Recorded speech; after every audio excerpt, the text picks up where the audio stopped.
Okay. Hello, hello, hello, everybody. Happy Sunday. Hopefully, you had a good weekend. Hopefully, you had some rest from studying or attending classes or things like that. Work, who knows? It's always something, right? But hopefully, you had some time to rest. Hopefully, you have some time to rejuvenate. But it is officially Sunday, which means that it is officially our Sunday shift. So, this is an informal kind of meeting between all of us. We can kind of sit down, vent, get feedback, mentorship from me. If you have questions, things like that, we can talk about stories. Anything that just is coming up in your mind that you're struggling with that you want to talk about, or questions or things like that, this is your time. So, we do this for an hour every single Sunday, just so that we can kind of rejuvenate before the week begins again. But yes, I'm so glad to see you all here. I'm so glad to see you all excited about it. And yeah, this is your time. So hello, hello, hello. Hello, Rachel. Hello, Chisme. Hi, Michelle. We've been missing you too. Hi, Rhonda. Hi, Vane. Hi, Toy. Hi, Otter Bagel. Do I have videos on YouTube? I just found out about you. Yeah, we have a bunch of videos on YouTube. If you head over there, you'll find a whole bunch of them. Is this the Sunday shift? Yes, it is. I'm struggling with ANP1. Talk to me about what you're struggling with, Gigi.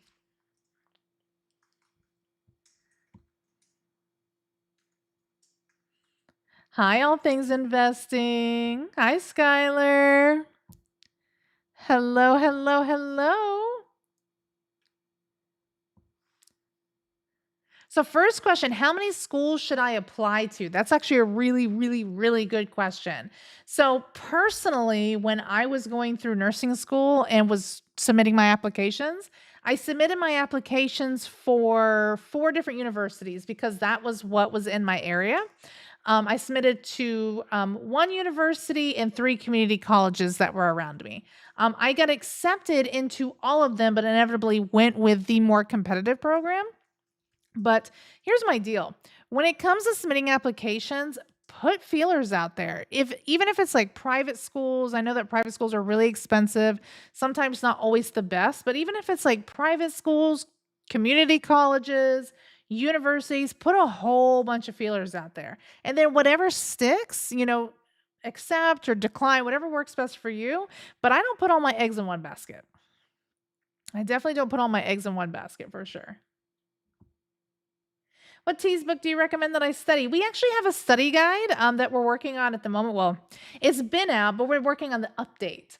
So I've been vigorously working. I am almost done with anatomy and physiology. We just did a complete overhaul of the A&P section to be fully transparent because there's just so much more material that is now showing up that wasn't necessarily on it the first time around. So we are in the process of updating that. And our study material is a little bit different than everybody else's because specifically we interview people who have taken the test. I am not getting generic information like a lot of these other companies do. I want you to have up to date information, what's currently being seen on the test, what's not being seen on the test. So our study guides are personally feel like they're the most accurate in regards to what's on the test, covering everything you need to know. So if you're interested in that, anybody in the chat, you can absolutely, there's a little DM box at the bottom of my TikTok screen if you want more information about the study guides. And then, of course, my YTIG folks, if you're interested as well, Mr. Cheung will put a link in the chat.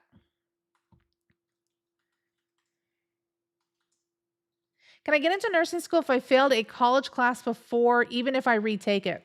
Depends on the school, is what I'll say. So, some schools will have policies in place where if you were unsuccessful in a class before and then retook it, they'll take the highest score. There's other schools where they'll take both scores and then make an average of the two. And then there's some schools that will only accept the original score. So, that one's a little bit of a difficult question. You would have to reach out to the school and specifically ask them what their policy is on that.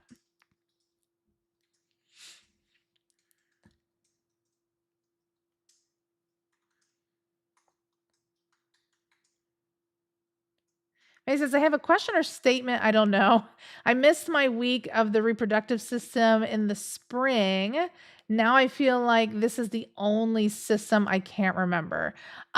Great question. Reproductive system is very confusing, right? Because there's just a lot of different things that are happening, especially between the male and female anatomy. What I would say is if you're having a difficult time with remembering or understanding it, learn the concepts, especially like the ones that we have in the Nurse Chung study guides. Learn the concepts behind what is happening and then do the active recall. Active recall is going to be your best friend. If you haven't started implementing it, you're putting yourself at a disadvantage. That's just my personal opinion. My biggest thing is that if you can get a blank sheet of paper and write down everything you can remember about the reproductive system, and once you can't remember anything else, go back to your notes and then look to see what you miss. That's the stuff that you're not necessarily understanding. That's the stuff that you have to study more. That's my biggest tip to you. We are going to have a day in the future, most likely sometime next month. I'm trying to figure it out, where we're going to sit down and I'm going to go over how to study for ATITs for those of you who are interested in that. Because the number one question I get is like, how do I study? How do I get started? When I'm started, how long should I be studying? Things like that. So yes, in October at some point, we will have a live specifically dedicated just to give you kind of a breakdown of how I recommend to study. I think that'll be helpful for you. And we'll go over active recall in that one as well.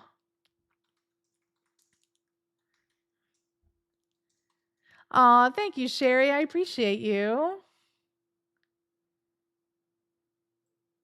Are there any cheat sheets or questions from the ATITs test? Yes. So if you are interested in our cheat sheets, we have like a whole bunch. Again, I'm going to put that link at the bottom of our TikTok. And then for my YTIG folks, if you're interested in the cheat sheets too and haven't already signed up, reach out to us. Mr. Chung will put a link in the chat, and then that way you can get signed up for the email list to get this study material. What are some must-have books for your backpack in nursing, like materials and books? Great question. So this is what happens in nursing school. And it makes me laugh because I did it too. Is that when you first start, you think that you need everything, right? So when I was in nursing school, there's these little boxes that have wheels on them and a handle, like a handle that comes up. I literally carried that with me every single day in my fundamentals, my first semester in nursing school, because I had no idea what I needed. I was that nerdy kid that had that big old box with all of her books in it. So here's my thing. Depending on the semester that you're in will depend on what books you need. I'll tell you that I always had a couple books on me. Of course, my book for the class. So if it was fundamentals, med surg, maternal baby, whatever it was, I had that particular book. I also carried a NCLEX study guide with me. So there's like a whole bunch out there. I personally use Sanders. I always had that on me too, because when I went to the library after classes, I would study that book with the way that the questions were being asked. I always highly recommend having some kind of NCLEX study book with you as well. The other thing that I carried with me a lot was my Davis Drug Guide. Davis Drug Guide always has like the latest and greatest of all the different pharmacy medicines and things that you're going to need to know. I always had that on me too. Always had my not my textbook, a notebook with me to take notes. I always had my notes in general with me as well. And then of course, like my laptop or my my tablet. I had those. So that would be my biggest recommendation is don't get too overwhelmed. You're going to have a lot of different things that you're going to have, but don't feel like you always have to carry them every single time. As you go through the semester, you'll realize what's important and what's not important.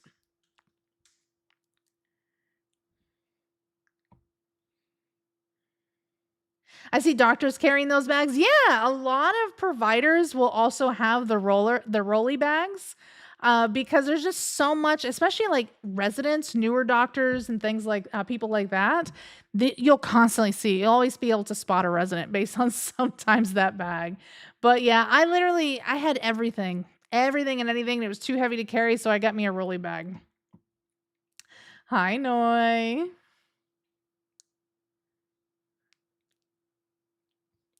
Are your preliminary scores usually the same as final scores? And also, can your preliminary scores be lower than your final score? Great question. So typically your preliminary scores, if you go to a school where they review your ATITs before they release your finalized scores, they can be different. I will tell you that there's very few colleges that do that practice still. They exist, but there's very few. But typically, your preliminary scores, if your college doesn't review your scores, is your final score. Now, can your preliminary scores be lower than your final score? Depends. Some instances I have heard where the college will bump the score up depending on whatever it is that they review. And I have heard other instances where they actually bump the score down a little bit, depending on how they weigh the scores. So, unfortunately, it's kind of a mixed bag of what that could look like. So, your school would be like the best people to answer that specific question.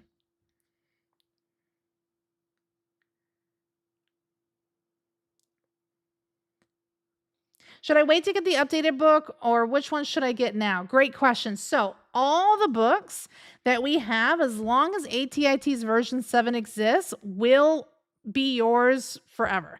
They don't expire, meaning that when we get the updates and the updates are released, you will also get those updates as well. So you don't have to worry about like repurchasing things or anything like that. We will give you the updates as they are released. So it's really up to you.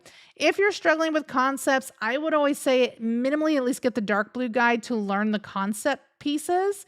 If you're struggling with like how practice questions are worded and how to answer them, then I would say get the light blue guide, but it's really just dependent on you and what you're struggling with and what you think would work best for you.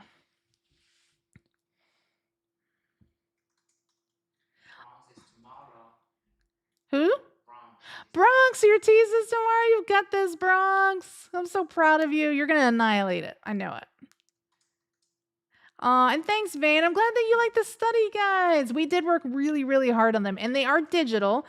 Toy, who's asking, they are digital, so you get immediate access to them. The reason why, and I know a lot of you are going to say, why? I want a physical book. The reason why is because a lot of you don't even have a whole lot of time to take the test. And because there's always updates regarding the ATITs, it's just physically almost impossible to have a physical book that's always going to be updated. So that's the reason that we made it digital. Personally, I think it's better that way. You can print them out. You can put them on a tablet, whatever works best for you. It's really just dependent on, you. And I see Tanisha passed their T's. Huge congratulations, Tanisha.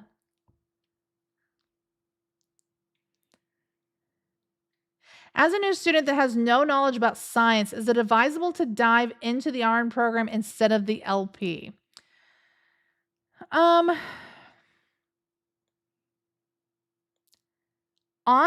I don't think that there's much of a difference if you're having a difficult time with science, if LPN versus RN is going to be more sufficient. I think it's more about like the time commitment that you have and what you want to dedicate to either program. RN, obviously, you're going to be learning quite a significant amount of more information because our scope of practice is much more complicated than the LPN track. There's a lot of additional medications and assessments and things that LPNs are unable to do, depending, of course, on the state and what their scope of practice is. But I can tell you that RN typically dives a little bit deeper into some concepts as opposed to LPN. But I don't think not knowing your sciences is going to be a big deterrent between picking one of the programs. That's what I would say. Do I recommend study groups or solo? Oh, I love this question. So it depends on your study group, is what I'm going to say. I have personally, when I was in nursing school, had study groups that were extremely ineffective, where we basically just vented about everything for hours and actually didn't do any studying. And I was also part of study groups where we were extremely efficient. We were doing active recall, we were teaching each other, and they were really, really good. So what I will say is that if you are the type that likes to study alone and you retain information better that way, then absolutely study alone. If you need your nursing school besties to kind of help you get through and they're going to be efficient and you're actually going to be studying, it's okay to have a little vent sesh. I'm never going to tell you not to have a vent sesh. But it's gonna be imperative that you make the most of your time because you're gonna have very limited time as you're going through the nursing program between all the requirements and things you're gonna have to do. So if you can find one that's pretty efficient, I think you're gonna be okay. But it's really up to you. I personally use study groups and studied alone, and found a good, even between the two. But that's, it's everybody's like a little bit different. Study groups do procrastinate. Yes, they do.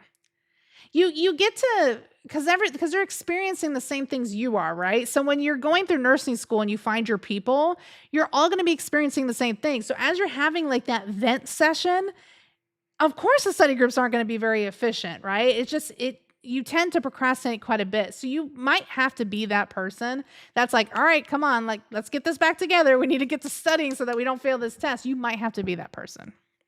You might have to be.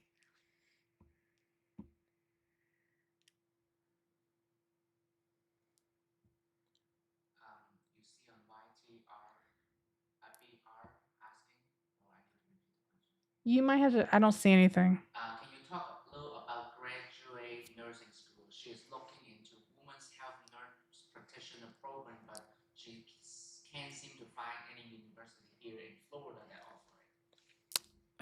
Women's women's health. And she's just graduated. Where is it at? Just out of curiosity, is it towards the bottom? Oh, here we go. Can we talk about a graduate nursing school? I'm looking for a women's health nurse practitioner, but I can't seem to find many universities here in Florida that offer it. Great question. So, women's health is very specialized. And in general, it's very difficult to find programs specifically targeting women's health in general. I'm not 100% sure of a women's health nurse practitioner program in Florida because I personally was going the family route. I was doing family nurse practitioner when I went back to school and was deciding if that was something that I wanted to do. So, graduate school is going to be just as personally as difficult as nursing school, if I'm being completely transparent, especially when you're doing nurse practitioner, because you're basically learning all the same concepts that you learned in nursing school, just in a little bit of a different way. And I think that nurse practitioner kind of gives you a better idea of the patient populations and things that you're going to see as opposed to nursing school because you are ultimately going to be the provider. You might have to be supervised by a physician depending on what state you're in, but typically you are the provider of that individual. So be ready for that. I think that's going to be my biggest thing. I know that for me, family nurse practitioner school was insanely difficult. And it was just because I lived in Orlando and had to drive to Tampa every single day to go to USF.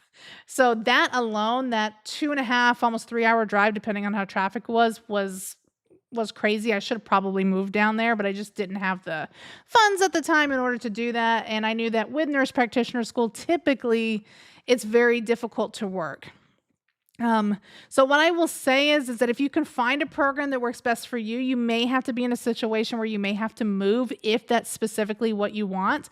There are women's health nurse practitioner programs that just might not necessarily be in your area, but if you want it bad enough, you'll make it happen. That's always my biggest thing.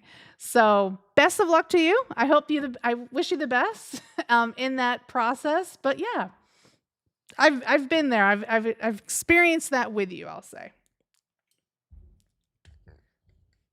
Give me a second. I'm going to take a quick sip. Do you have any CNA advice? What specifically are you looking for, Giselle?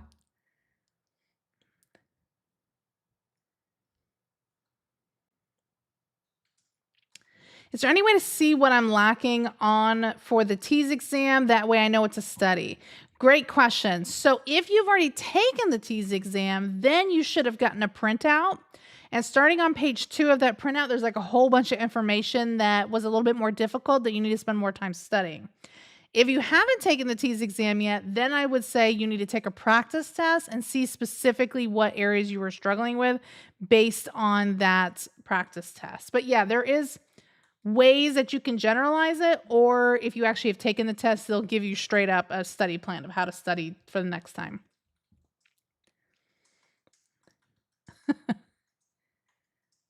No, it says I'll be the one talking in the study group.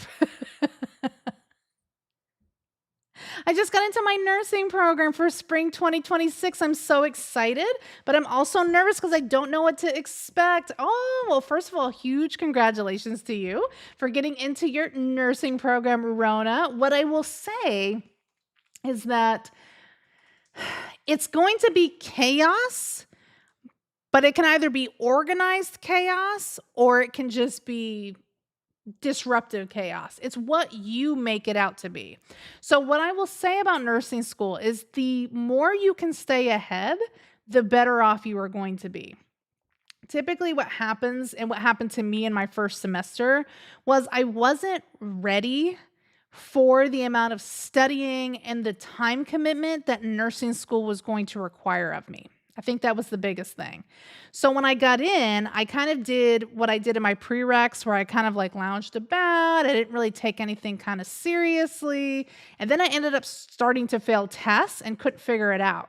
Well, at that point, I was already significantly behind because I had not done my assignments. I was going to procrastinate until they were due.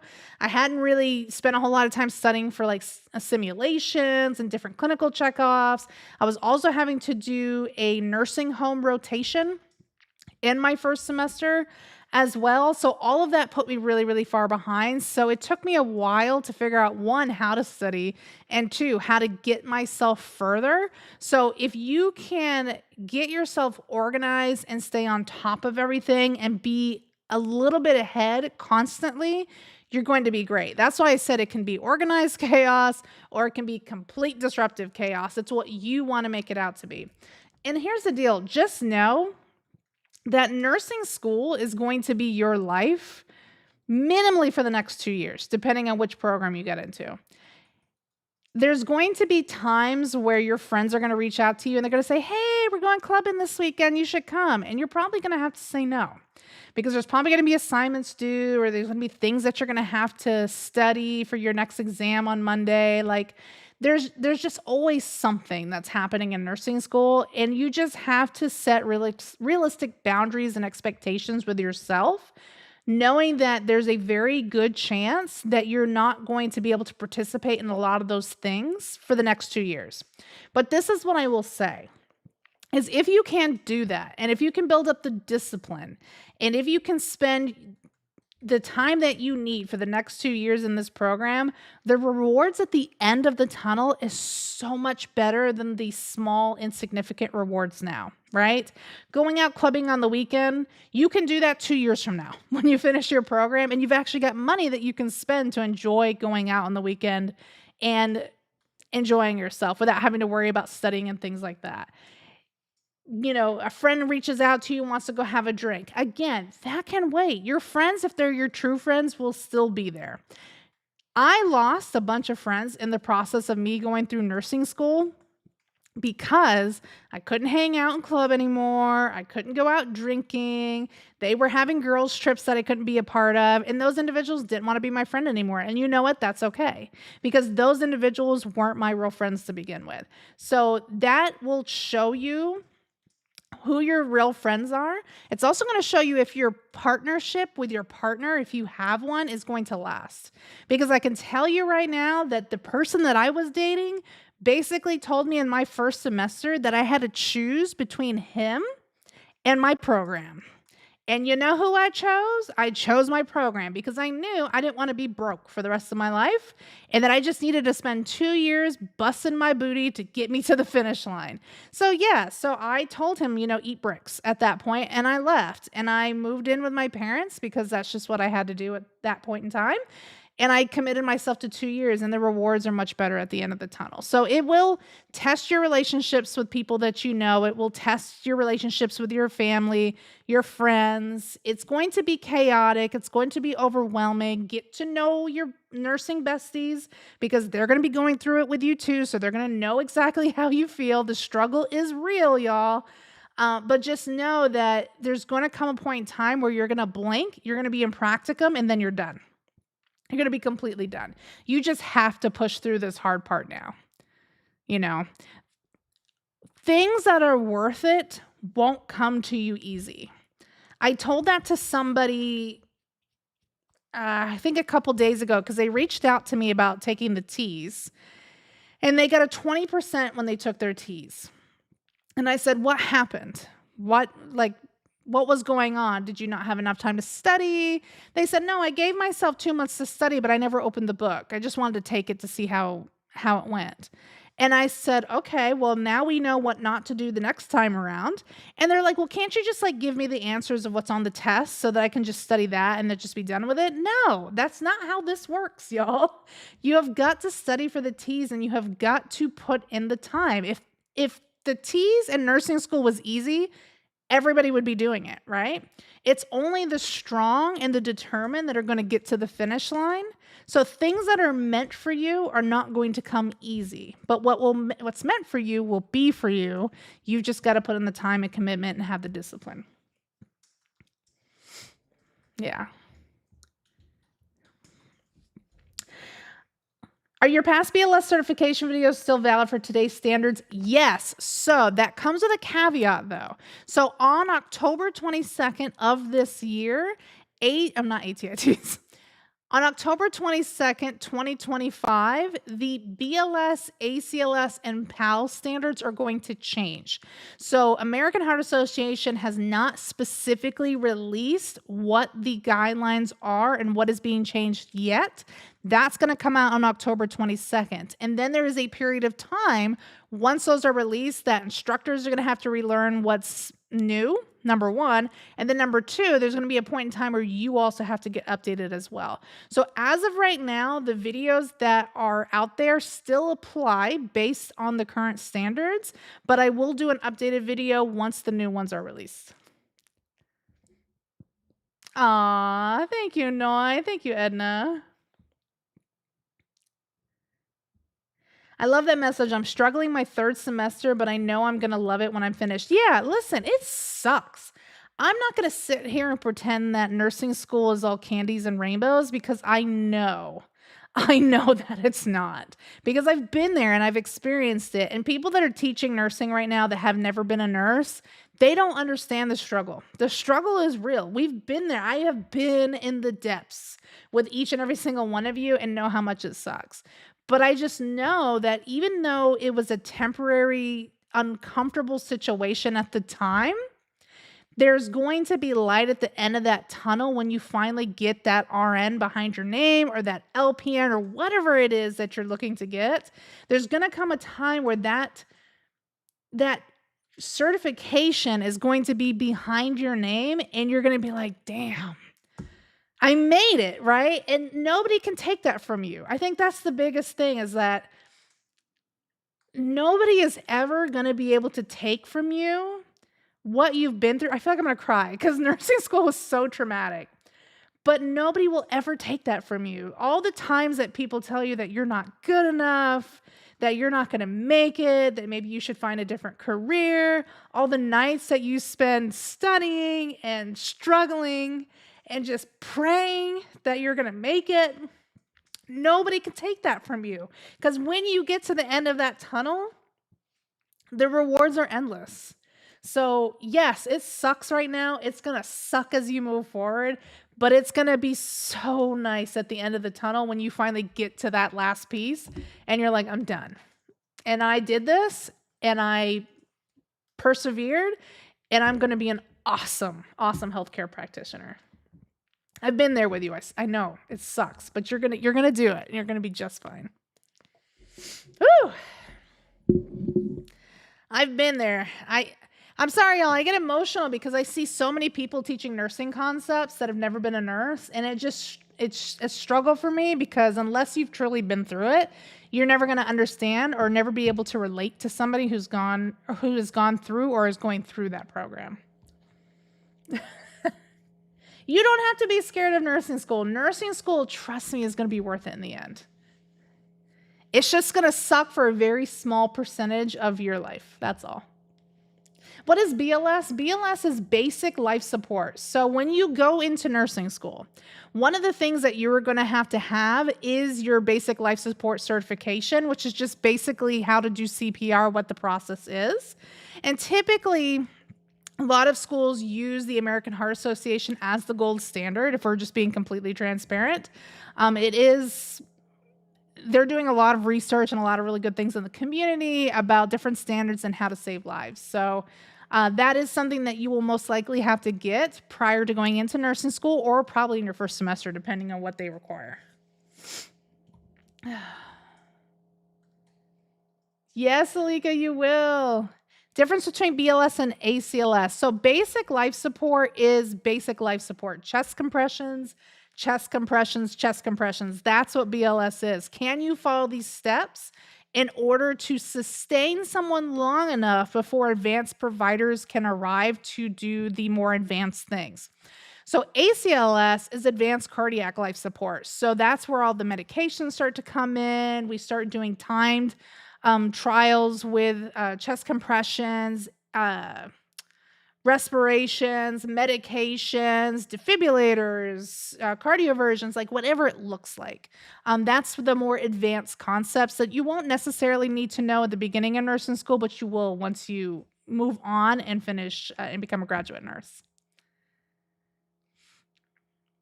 Oh, y'all are so sweet. I'm just so passionate about nursing. And I just I know when people are like, oh, what are your thoughts on this? And then these people who are scamming and teaching nursing concepts, and they're like, oh, well, you'll be fine. You'll be fine. No, nobody understands it unless they've been through it. So that's why I'm just so passionate about just make sure you're learning from people who have actually been through the program.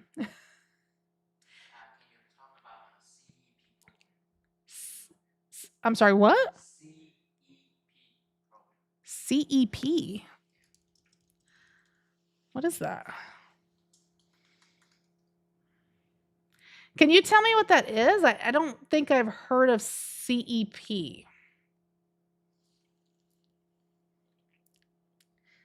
Any idea how nursing school compares to EMT school? I'm currently an EMT doing an accelerated BSN.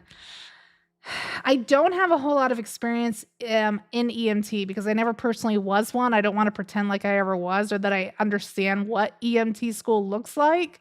I can only speak on the nursing side of it, so I wouldn't be able to provide a whole lot of information specifically of how it compares, unfortunately. I'm sorry. Opinions on accelerated associates in nursing. I personally don't agree with it. I think that the 2-year program that's not accelerated is already difficult enough. To add an accelerated piece to it and finish it in maybe a year and a half or less, I think is putting you at a disservice as you move forward in the nursing career. Don't get me wrong. Nursing does not teach you how to be a nurse. Not even close. Doesn't even try to teach you how to be a nurse, but it's going to teach you how to pass the NCLEX. And there's going to be some concepts that you will take with you from nursing school that will be helpful for you as you go through the nursing profession. But doing it as an accelerated, I have seen a lot of people who have done accelerated associates programs and were not successful in the nursing career. I'll tell you that I had one person, and we talked about this on a previous live, that did an accelerated associates program. They came to the floor and realized that, nurses take care of patients. Doesn't matter if it's, general patient care or even more advanced patient care where we're doing wound care and, cleaning patients after bowel movements. There's a lot of things that we do as nurses. And they didn't realize that because they assumed that there was different specialties or things that were going to take care of that. And they ended up leaving because they said, I'm not doing this. I did not sign up for this. This was not talked about when I was going through the accelerated program. So that's the reason I'm just not a big fan of it.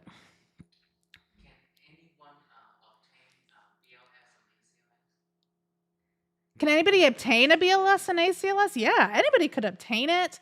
I don't think that you could actually practice ACLS unless you're an advanced provider and you are an RN or in a different kind of role within the healthcare career. I think that everybody could get BLS. Everybody could really learn from CPR and what the appropriate steps look like and how hard you should push, how often you should push, what is the process of calling for help, things like that. I just don't know if you would necessarily need or use an advanced cardiac life support because it's mainly built on medications and advanced life support devices that you wouldn't see unless you were in that kind of environment. And I see somebody's having to cut their beard for the mask fit. Yes. You will have to shave for your mask fit. So if you've got a beard and you're a man right now, or a woman that maybe just likes having a beard, yes, you will have to shave when you have your mask fit done for the hospital. Yes, chest compressions, chest compressions, chest compressions. That's Dr. Mike. I love him. He's amazing.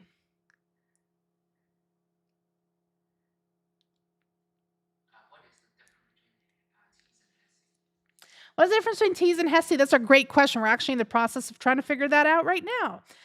What I will tell you is that based on community feedback, T's is much more academically difficult than the HESI.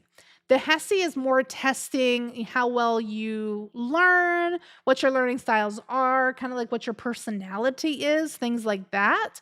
Whereas the T's is more like, can you do critical thinking? Can you pass these more difficult tests that you're going to have in your programs? Those types of things. They're more academically focused as opposed to study personality focus. So they do tests on a lot of the same information. However, some of the information on the T's isn't necessarily tests on HESI. And then there's also information that the T's doesn't even test on that HESI does. So we are in the process of trying to figure out what the differences are. So that way when we do our ATITs lives, I can let you know this may not be relevant to HESI, or this you may need to study something else to get more information that's HESI specific.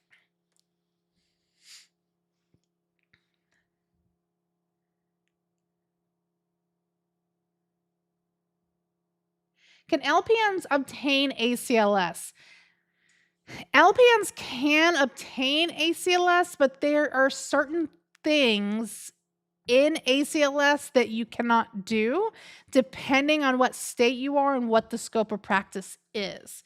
So, for example, in Florida, LPNs are not allowed to push medications.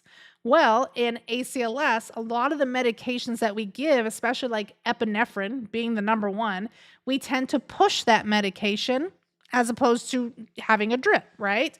So in those situations, you wouldn't be able to actually provide those types of things if it's outside of your scope of practice. There may be some things that apply to you as an LPN, but I have heard of LPNs getting their ACLS just to have it so that they have a general understanding of specifically the things they need to know when it comes to advanced cardiac life support.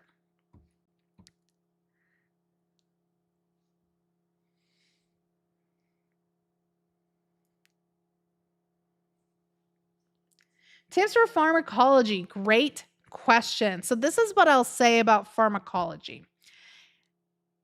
It'll be much easier for you to learn categories of medications as opposed to individual medications. The reason why is because there's a lot of categories of medications that follow the same types of mechanism of action, what the signs and symptoms are going to be, and what you need to do as a nurse, right? So, for example, beta blockers. There's a whole bunch of different beta blockers. Metoprolol, altenolol, things like that. They all fall in the same category and they all have the same-ish mechanism of action, signs, symptoms, and things like that. So if you can learn the category and learn the suffix, that's the last couple letters of the word, of each medication, even if you come into something that you're like, what the heck is this? If you know that Sartan, S-A-R-T-A-N, I'm spelling it wrong, I'm pretty sure. But if you know that that's an ARB, then you could be like, oh, got it, it's an ARB, right? So it's just learning how the words end and learning the categories is going to help you tremendously when it comes to the pharmacology class.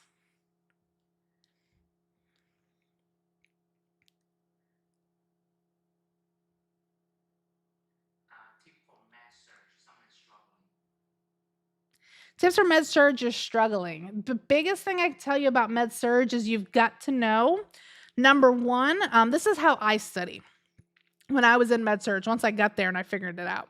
Number one is, what is the disease, right? Like what's happening in the body that's causing the disease, right? Once I know that, then I can go, okay, so this disease is affecting this system, this system, this system, because this is what the disease process is. So if it's affecting these systems, then I know that these signs and symptoms would make sense based on these different systems and how they're affected based on the disease process. So that's where I start, is I start by learning the concept of what the disease is. So what's specifically happening in the body. It's one thing to be like, oh, congestive heart failure. I'm just pulling something off the top of my head. So congestive heart failure. All right, so I know that there's this backup that's happening in the cardiovascular system because the heart's not pumping effectively. Okay, but there's so much more information than that, right? So, like, what specifically is happening and why is the backup happening? Oh, well, if the backup's happening, we could start to see things that are happening in the lungs because fluid's backing up in the lungs, so the heart's not pumping appropriately. So, we could start to see things like, depending on if it's right or left-sided congestive heart failure, we can see jugular vein distension because that's where right-sided heart failure specifically, that's where the backup is. It's happening in the jugular. It's happening systemically. Or you could be like left-sided heart failure where it would make sense that we have fluid and blood backing up in the lungs. So you may hear crackles, you may hear things that are getting congested in the lungs. So you've really got to, leg edema, things like that with right-sided heart failure. So you really have to learn not just like what the definition of the disease process is, but what's specifically happening. And then if you start going, oh, well, I'm hearing crackles on this patient, or oh, I'm seeing this extension of the JVD, then it makes sense. It's like, oh, they must have congestive heart failure. That might be something that's going on. So you have to start kind of thinking like a nurse and start ruling things out based on what you're seeing and really dive deeper into concepts. I know that it sucks because it's like I'm just trying to memorize information, but you really have to understand how this disease process is affecting the body.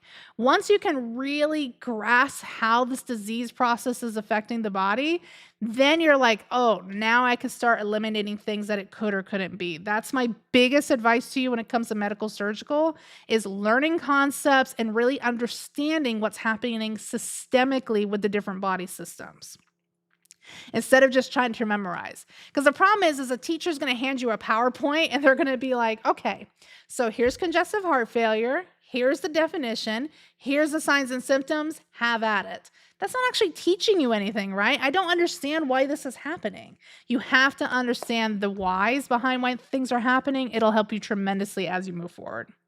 And it'll stick. It'll stick better long term. Alright, Michelle asks, Darshan, you mentioned you applied to one university and three community college here in Orlando area. She is in St. Cloud. Can you tell her which one she applied to, Valencia and Edmond University? So this is where I applied when I was applying. So I applied to UCF. UCF had a concurrent program and had a bachelor's program. So I applied to the University of Central Florida for their bachelor's program. I applied to Seminole State College of Florida. They're up in Altamont, Sanford area. I'll tell you their nursing school, if it hasn't moved, is still in Altamont. But I applied there with the concurrent program. So I almost kind of like applied to UCF twice in a different way. But I applied through that. I applied through Valencia. Valencia College was another one that I applied to, and I applied to Herzing just as a backup. I didn't want to go to Herzing, but if I had gotten declined from the other ones, then I would have went to Herzing, worst case scenario. There's a whole bunch though. I'll tell you one thing that I found very interesting, and I'll just talk about it really quickly, is that there's a situation in Florida right now that I just learned about with HCA hospitals in Ocala, where there was a fall that happened while a student, and this is actually probably good for you all to hear this. There was a student that was taking care of a patient. I believe what happened, because there's obviously not releasing everything, but I'm alleging what I think happened is that they probably floated to a different unit to get experience in a different area. And they were taking care of a patient. They were trying to help a patient back to bed. The patient fell on the floor, ended up getting a subdural hematoma, if I'm remembering it correctly, and subsequently died. The family decided to sue the hospital because it was negligence of the hospital as the reason why this individual had passed away, and they had settled out of court. Well, they reached out to the university that this individual was a student at the time. Mind you, they are now a registered nurse. This happened 2 years ago. They are now a registered nurse. Um, and they reached out to the school to say, "Hey, we settled out of court. You need to pay for this because it was your student's negligence that caused it." There's a lot of information out there that I want you all to think about that's not being released. Is that when you were going through nursing school, specifically clinicals, is that you don't do anything unless the presence of a licensed body is with you. So that means if you're shadowing an RN, if that RN tells you, "Oh, go help that patient back to bed," absolutely not. And not unless you're coming with me. I'm not doing that by myself. Never do anything by yourself because you don't want something like this falling back on you many years later after this incident had happened. So I don't know what's going to become of this nurse. I'm hoping nothing. I don't know what the investigation is going to look like, but you don't do anything by yourself when you are in clinicals. Doesn't matter what it is. You always have to have a licensed person with you when you are there, whether it's your instructor, who should be a licensed nurse, or it's the nurse that you are shadowing. So yeah, be very cognizant because you spend 2 years, sometimes 4 years of your life getting this degree to have it taken away from you potentially for something that happened while you were in nursing school. I don't know. There's a lot of unanswered questions regarding this. I want to know, number one, what was the nurse to patient ratio when this happened?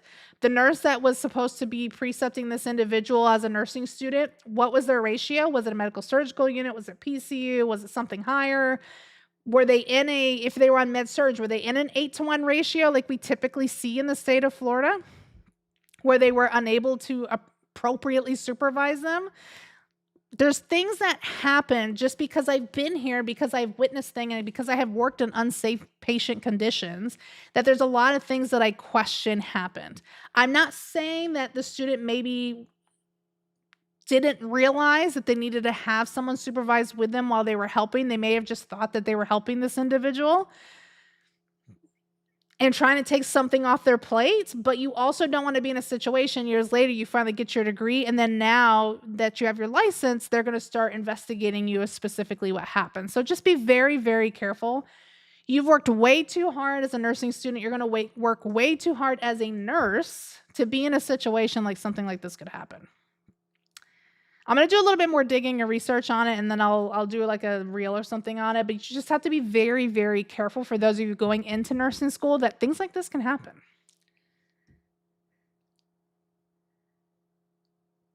Why am I still in scrubs? I wear scrubs because I used to just wear like a black shirt, but then people would always come in and they would say, "Nurse Cheung, are you a real nurse?" Yes, I am a real nurse. I did go through nursing school. So I wear my scrubs with my credentials on it. I got my master's degree in nursing education, my registered nurse, and I'm a critical care registered nurse certified. So I have all of that just to show like, yes, I am a nurse. So that's why I wear my scrubs. Someone asked, when did you decide you want to get your CCRN and how long did it take? So when did I decide to get my CCRN and how long did it take? So based on the CCRN requirement, you have to have a certain amount of clinical hours, or not clinical hours, but a certain amount of working hours in a critical care type of unit. So for me, I was doing ER, counts as critical care, and I was working CVICU. So once I got into CVICU at that point, I was like, I think I should probably get my CCRN. The reason I needed it was because I wanted to be a nursing educator, and a lot of hospitals will allow you to work as a nursing educator as long as you, number one, have your bachelor's degree, your BSN, and number two, you have your certification in the area that you are an educator in. Since I was a PCU ICU educator, CCRN just made sense. It took me, I think I studied for this thing for like 3 months, continuously for 3 months. And I did pass it on my first try. I will tell you that the CCR now is way easier to pass than when I took it. You don't have to get as many answers correct as when I took it. But yeah, it took me. I would say I was a nurse probably 5 years at that point when I started to think about taking it, because I've had it for 6 years at this point. I've had my CCRN. But yeah, a lot of dedication and hard work for that one too. Do you recommend doing the ASN? I've been a pharm tech for 10 years and I want to take the next step. Absolutely. Listen, here's the deal. It doesn't matter if you get your associate's degree or your bachelor's degree or your master's degree. Get whatever degree you've got to get in order to get in, right? So nobody's looking down on you because you have an associate's. If you work for a hospital that is got magnet certification, or there's some kind of like center, stroke center, cardiovascular center, whatever that looks like, then they might require you to get your BSN down the road, but you can still be a nurse with an associate's. I think there's too many people out there that'll be like, oh, you don't get your associate's, just get your bachelor's. You're going to have it anyways. Nah, get your associates, go work. And then if you want to work at that organization for a couple years, get your bachelor's at the same time and they'll pay for your education. Then you just get free education. CVICU is where I wanted to start, but I had to start in SICU, currently in nursing school. Yeah, that's okay though. You'll get there. I will tell you that CVICU is like one of those areas that's a little bit more difficult to get into, just like labor and delivery, NICU, things like that. It's just because it's highly specialized. You're caring for like open heart patients a lot of times, valve replacements, very like high level critical kinds of medications that you're going to be providing these individuals, vents. I mean, just very, very critically ill. I've even had people on ECMO, on Impellas, on balloon pumps, just very, very sick people. So sometimes it takes a little bit. You might have to get your ICU experience for like at least a year or two, and then usually CVICU will be like, okay, good. But it's very, very difficult to get in there initially, which is why I did ER for 5 years.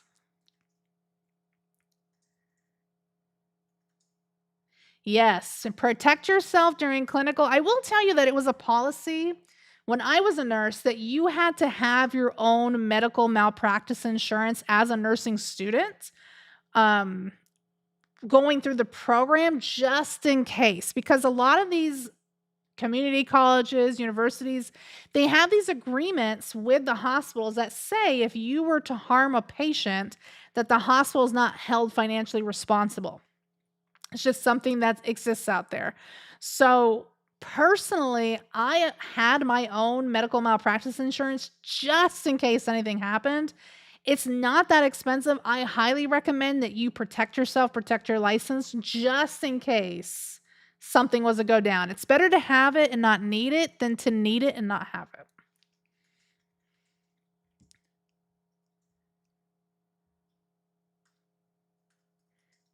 Where do you so stay in the ER? Where do you say to go from the ER? It depends on you, Prince, where you want to go. So me personally, here's what I did. So when I was a graduate nurse, I started in the ER. I got fired from my ER job because I got pneumonia. I ended up getting hospitalized, and when I came back, they told me I didn't have a job. Sometimes that's going to happen. From there, I went to work in an orthopedic unit. I was there for about a year on that, getting my skills, getting like just trying to figure out healthcare from there. And then I went back to the ER and I spent another, almost 5 years in my role in the ER. I did some travel nursing. I did bedside. I did PRN. I did things like that. I got bored after a while. I mean, you can only see so many vaginal complaints and, ingrown toenails and things like that before you start to get bored at some point. So then I said, I'm going to go try something different. And then I went to CVICU. So I did CVICU for a period of time. And then I was like, I want to do education because that was always what I wanted to do to begin with.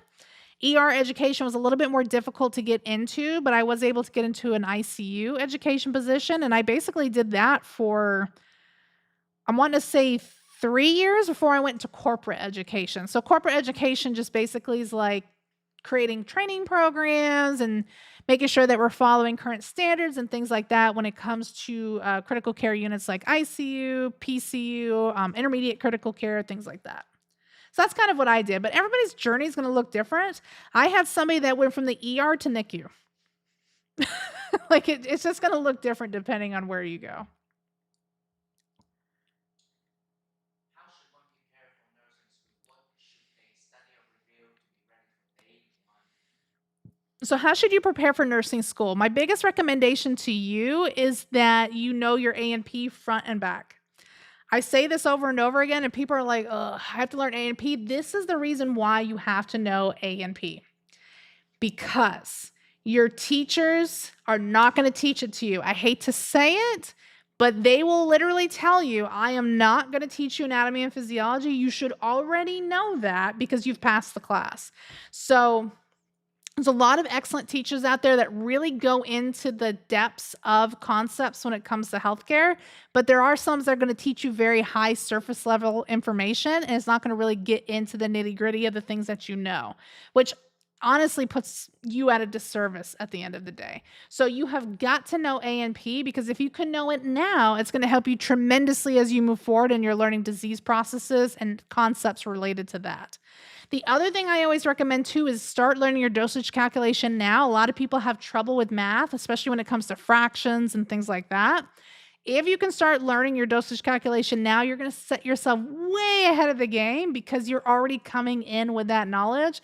And most likely, not always, but most likely they test you on dosage calculation in your first semester. The other thing I also recommend too is know your medical terminology. Medical terminology is going to be key, because if you are like, I don't even know what this disease process is, but if you could break down what the disease process word is, like hyper meaning high, tension meaning there's tension in the blood vessels, hypertension, high blood pressure, tension in the blood vessels, it makes sense. If you couldn't figure it out, if you can at least break down the word, helps you tremendously. Those are the 3 things I always recommend focusing on when it comes to getting started. The biggest thing of those 3 things is also learning active recall. Active recall is going to be your friend. You have got to speak it out loud. The more you speak it, the more it becomes muscle memory. The more that you write it down and you teach it to, I don't care, I have a little cow here. If you can teach it to this little cow, dog, stuffed animal, whatever it is, teach it to somebody, it's going to help you tremendously because it's going to become second nature, like you're teaching it to somebody else. That's going to be my biggest recommendation to you, is implementing those things before you get started. Good. I'm glad some of you had really good A and P professors. Do you think HESI milestone every 4 weeks is a good strategy for school? HESI milestone every 4 weeks? Like I think like they're using HESI as a program for nursing school. Oh, for nursing school, like they're using HESI instead of the ATI predictor? And every 4 weeks is a good strategy. I can't speak on HESI because I did ATI predictor, is what I used in my nursing school. And typically we didn't take the ATI predictor until the end of the program, but I did, excuse me, I did study the ATI predictor quite extensively when I was in my program. And I did it, I think I'm wanting to say like every 2 to 3 weeks, maybe 4, depending on what was going on, if we had like heavy clinicals or things like that. So I don't think that it's a bad strategy. If you're finding that you're not grasping concepts, then I would probably say you probably need to study a little bit more, is what I would say.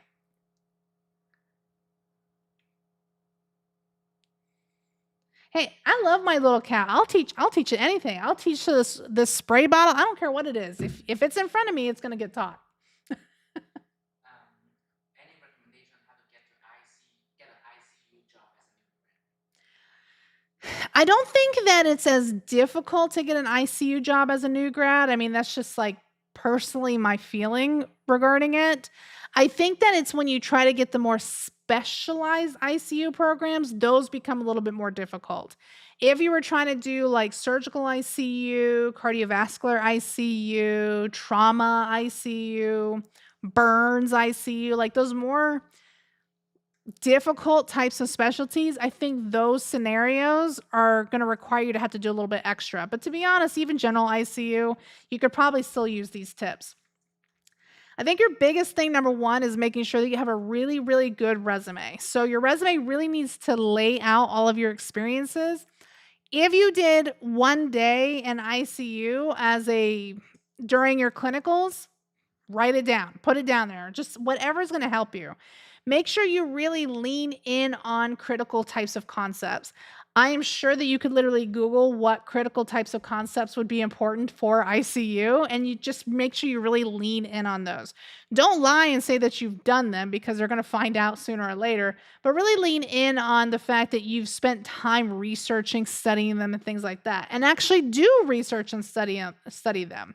Because when you go into your interview, what typically happens is they're going to ask you a specific patient scenario.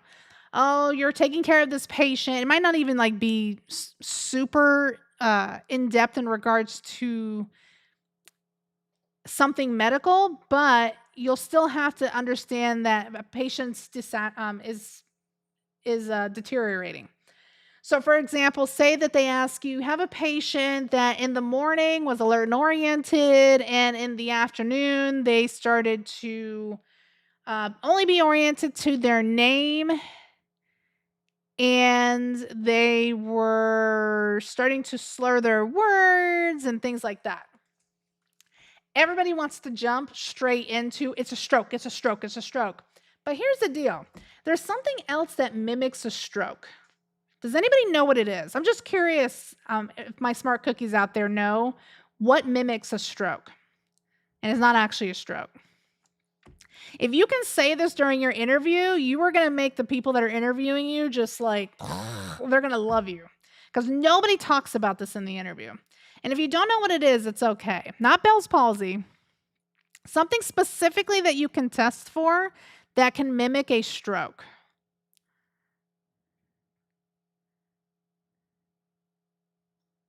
UTI sometimes could mimic a stroke, but there's one specific thing that you can test for. And if you don't know what the answer is, it's okay. It is, no, not blood pressure. It is hypoglycemia, low blood sugar. When you have a patient that is maybe in an ICU and they're starting to exhibit these stroke-like symptoms, the very first thing that you want to do is rule out hypoglycemia, because hypoglycemia can cause stroke-like symptoms. You can start to get confusion. You can start to get that slurred speech. You can start to see those things, especially if it's significantly low enough, your blood sugar is that low, it can lead to those stroke-like symptoms. So if you ever get a situation where you automatically hear slurred speech, confusion, things like that, and you're thinking stroke, the very first thing I want you to do in that interview is say, oh, well, the very first thing I want to do is I want to call rapid response, number one. And number two, I want to call whatever and get a blood sugar. I want to get the acupuncture thing, and I can't think of the name of it right now. My brain's fried.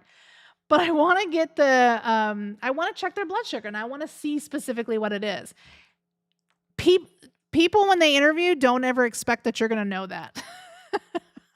So that's why it's really good for you to research like different like big things. Like sepsis is always going to be potentially something that they ask. Stroke could some kind of altered mental status, usually stroke related, is always going to be something that they can ask. If you can look into those things and common things that you would need to do, because they're going to ask you, they want to see what your critical thinking is. They're going to ask you, oh, can they put the pieces together to figure out what it is?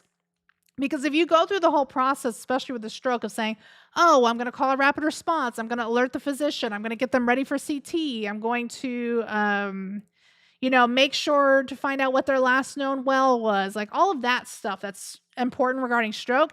If you've never checked the blood sugar, you just put the patient through all of this stuff that could have been a prevented AccuCheck. Thank you, Michelle.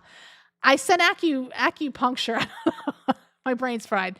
But if you literally can go, oh, well, everything seems fine, everything's normal, it's probably that blood sugar. So really, when it comes to getting an ICU job, research the hospital, talk the hospital up. The hospital's always got some kind of incentives or things that they're working on. Really get to know your units, get to know the type of patients they see, what's going to be important. Really look into common disease processes that could be on that unit, and then just knock them dead with the interview. You're going to be just fine.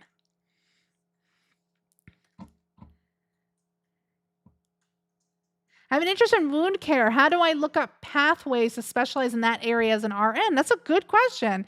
So, wound care in general is very specialized, right? So, you could be an LPN, you could be an RN when it comes to wound care, depending on what the different wounds are. But typically, what I will say, number one, is if you're trying to get into it, shadow somebody. That's going to be my biggest thing. Try to shadow somebody that is already doing wound care so that you can have a better idea. I'll tell you that the education is not much different.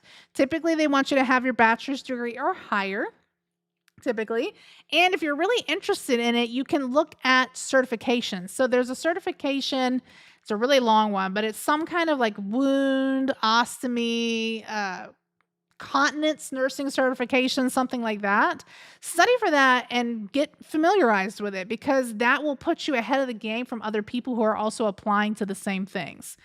Um, and then just try to find a position. I think that if you can go into a position already having the certification for it, and having spent time already studying it or at least shadowing somebody, it'll help you tremendously if that's what you want to get into. But there's not anything like major that you have to do outside of it in order to get into wound care. Close enough, yeah.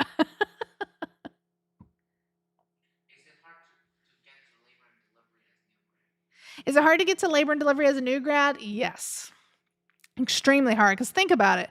There's a lot of people that go through labor and delivery. Not me, didn't want anything to do with it.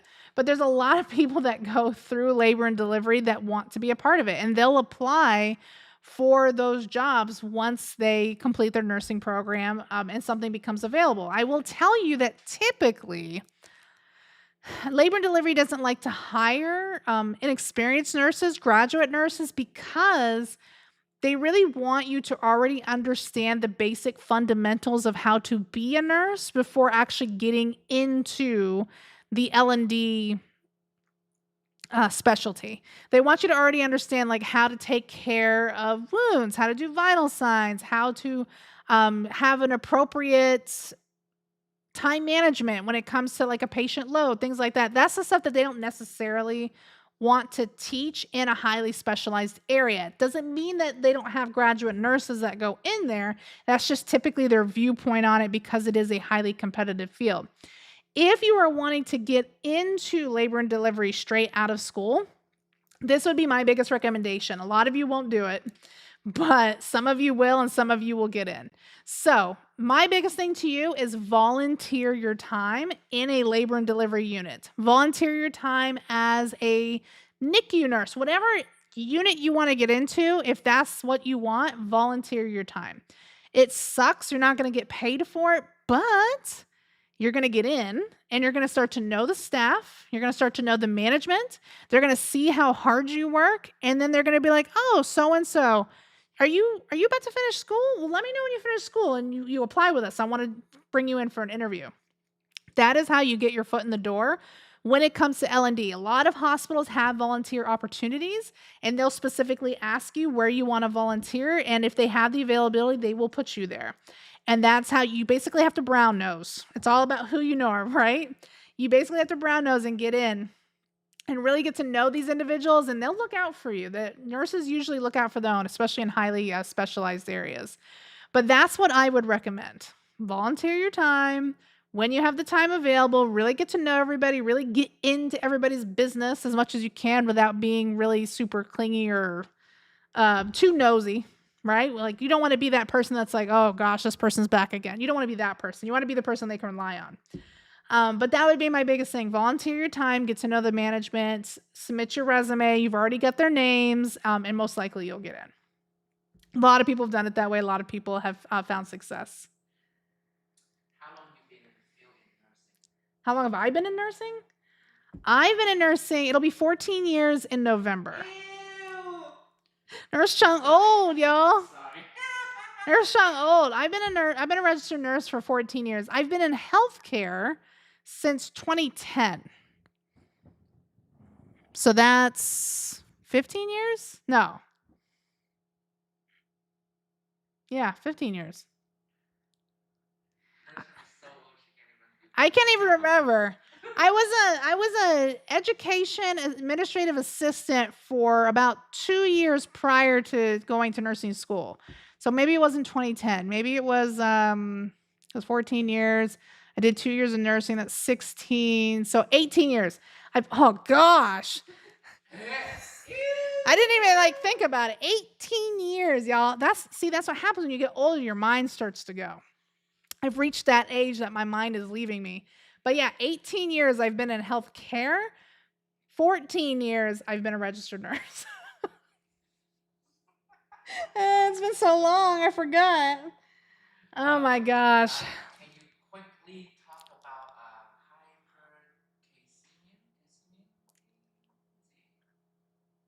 no, hyperthyroidism. Sorry. Can I quickly talk about it? Like what? Just hyperthyroidism. I don't know if they pronounce it like that. Hyperthyroidism? Yeah,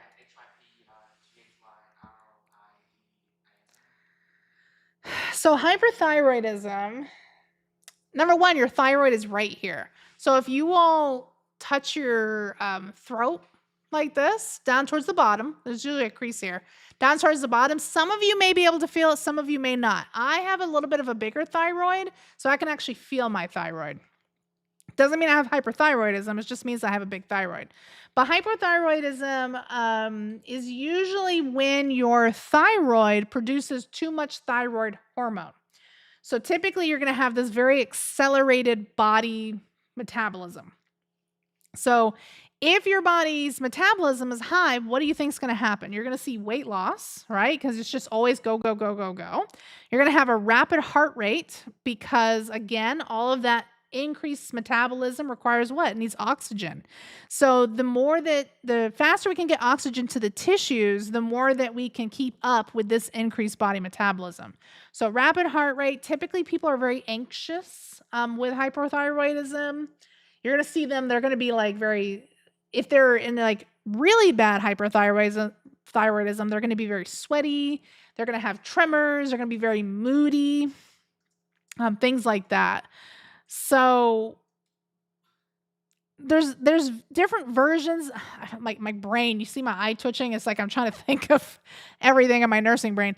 There's different causes that can lead to hyperthyroidism. You can see people like Wendy Williams, I think was a big example where she has Graves' disease. That's where like your eyes, a symptom of it, I should say, is when your eyes get really big and it's like they kind of like stick out of your head. That's one of the more common causes of hypothyroidism. It's just like your immune system produces way too much substances that are ultimately going to stimulate the thyroid to overproduce all these hormones. So that's usually like one of the main reasons. But the biggest issue, I think, is that when it's not treated appropriately, you start to see people with like thyroid storm where it becomes really life threatening because the body's just in go, go, go, go, go. And you can only make so much ATP and you can only move so much oxygen through the body before the body starts to shut down. You'll even start to see people with like heart problems because of all of the rapid heartbeat that happens. You can start to see like heart arrhythmias, heart failure. There's a lot of things that lead to it.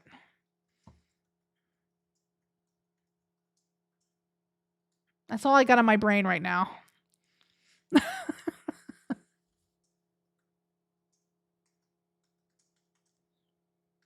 But yeah, that's hyperthyroidism. I do want to in the future really start to do my nursing content right now. What I am waiting on is I'm waiting on. We have a storage unit that we have to go pick things up from because it's just been sitting out there, and some of my study tools are there. So I'm waiting to go get that so that I can do some of this teaching and also set up the different way that we are going to be teaching, because I'm going to teach these concepts very differently than what you have learned. So typically what they want you to do is just memorize the information. Nurse Chung doesn't do it that way. It's a complete waste of your time. I want you to understand concepts behind why things are happening, and we're going to start to mind map and connect the dots when it comes to a lot of these disease processes. So I'm in the process of getting the things that I need so that I can do that. So yes, there will be nursing content coming out, and we will talk about medical surgical concepts when it comes to diabetes, hypertension, hyperthyroidism, all of those different things for sure. So don't worry. For those of you who are like, where's the nursing content? It is coming. Do not worry. How do you cope with exam anxiety during nursing school? I've been there. So, how do you cope with nursing school exam anxiety? It it gets easier, is what I'll say. If you stay ahead, like we were talking about at the beginning of this live, if you can stay ahead and you're learning concepts as opposed to memorization, the anxiety tends to lessen. Anxiety tends to lessen. The number one thing that is the problem with anxiety that affects us in the way that we can the number th- what am I trying to say? The thing that affects us when it comes to anxiety is we second guess ourselves quite significantly. So whenever I had exam anxiety when I was in school, what I would do is I would look at an answer and I would be like, oh man, I'm having a hard time with this. It could be this, it could be that. Because let's be transparent, nursing school exams are ridiculous. All the answers are correct. There's just one that's a little bit more correct than the other, is how nursing school exams are. So what happens is, and what school kind of teaches us, is that we always need to be second guessing ourselves. And that puts us at a disadvantage in the long run because we're not really learning concepts just by memorizing information. If we actually learn the concepts, a lot of these questions would be so much easier. So, what I will say is always stay on top of your stuff. Make sure that you're getting sleep. I drank Red Bulls every single day when I was in nursing school, and that ended up affecting me quite significantly.